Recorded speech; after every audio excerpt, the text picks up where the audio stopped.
বাংলাদেশে সবাই বীর, এত বীরের জাতি বোধহয় পৃথিবীতে আর দ্বিতীয়টা নাই।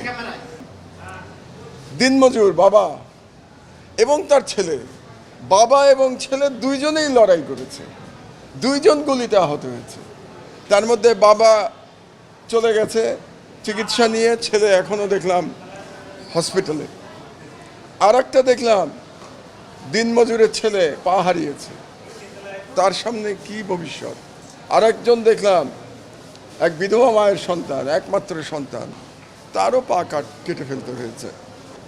এক পরিবারের দেখলাম যে 12 বছর বয়স সেই ছেলে, 12 বছরের ছেলে, নোয়াখালীর, সে ঢাকায় এসছে হাসিনার ফ্যাসিস্ট শাসনের বিরুদ্ধে লড়াই করতে। 12 বছরের ছেলে।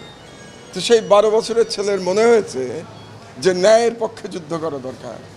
এই সরকারকে বলছি, যারা আজকে এই মহান বিপ্লবের মাধ্যমে সরকারে এসছেন, তারা কি বুঝতে পারছেন যে আপনাদের ঋণ কতটা এই জাতির সঙ্গে? আমার প্রশ্ন অন্য জায়গায়। এদের এই ঋণ আমরা কি বুঝতে পারছি? এদের ঋণটা কত বড় ঋণ এদের কাছে আমরা কি বুঝতে পারছি? আমি সমাজের যারা ক্ষমতাবান তাদেরকে বলতে চাই, আপনারা কি বুঝতে পারছেন যে এদের কাছে আপনাদের ঋণ কতটা?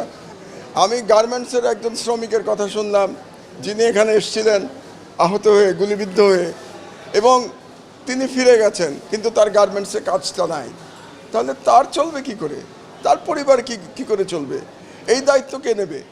এটা তো সরকারকে নিতে হবে। কেন এখনও আমি দাবি করছি, কেন এখনও সবার তালিকা করা হয় নাই? আমি কিছু কিছু বিষয়ে একটু হতাশ হয়েছি, দুঃখ পেয়েছি। আমি অনেকেরই দেখলাম যে তাদের চিকিৎসা এখনও মনে হচ্ছে যে গতিতে হওয়া দরকার ছিল সেই গতিটা হচ্ছে না। আমি আরও দেখলাম যে তাদের পুনর্বাসন কিভাবে হবে সেটা নিয়ে এখনও কোনো আলোচনা নাই। যেমন আমি অনেকের দেখলাম নি রিপ্লেসমেন্ট লাগবে। আপনি জানেন, একজনের দেখলাম এক ইয়াং ছেলে মাদ্রাসায় পড়ে, হাফেজ, কোরআনে হাফেজ, সে নাকি তার পাটা আর ভাঁজ করতে পারবে না। তো পা যদি ভাঁজ না করতে পারে, ও জীবন কাটাবে কি করে? ওর বয়স হবে কত? 20-22-এর বেশি হবে না ছেলেটার বয়স। তো এই তরুণ তার বাকি জীবন কিভাবে কাটাবে?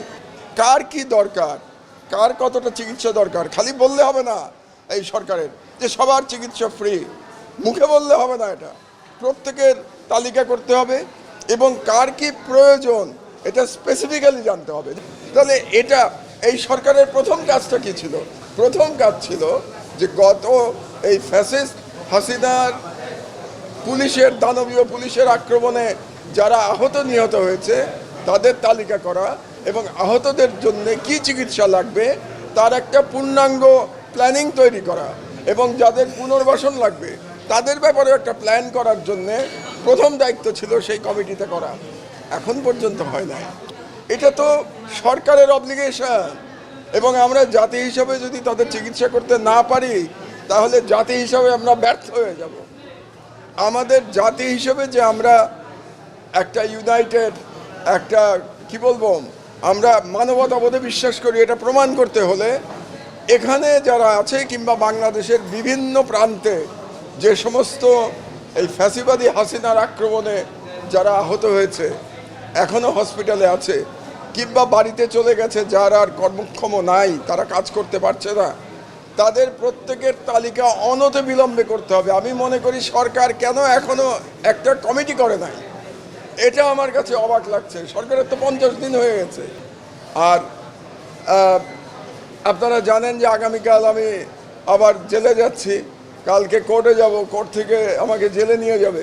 তো ইনশাআল্লাহ জেল থেকে বেরোনোর পরে, জামিন পেয়ে বেরোনোর পরে আমি কথা দিচ্ছি, আমি একজন ব্যক্তি হিসেবে যে হাসিনার বিরুদ্ধে যে লড়াই করেছি একই গতিতে এবং একই ইমানের শক্তিতে আমি এই আহত যারা হয়েছে হাসিনার এই হাসিনা পতনের আন্দোলনে, তাদের জন্য আমি বাকি লড়াইটা আমি শুরু করব ইনশাআল্লাহ।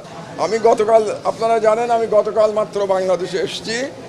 এই বিষয় নিয়ে আমি খুব বেশি বলতে চাই না, কারণ এখনও আমার কাছে সব তথ্য নাই। একদিনের মধ্যে আমি কতটা তথ্য পাবো? একটা হাসপাতালে এসে আমি মানুষের কষ্ট, আর্তনাদ আমি দেখে গেলাম। এক বিধবা মা যখন তার একমাত্র ছেলে, অসুস্থ ছেলের পাশে কাঁদছিলেন, তার কষ্টটা আমি দেখে গেলাম।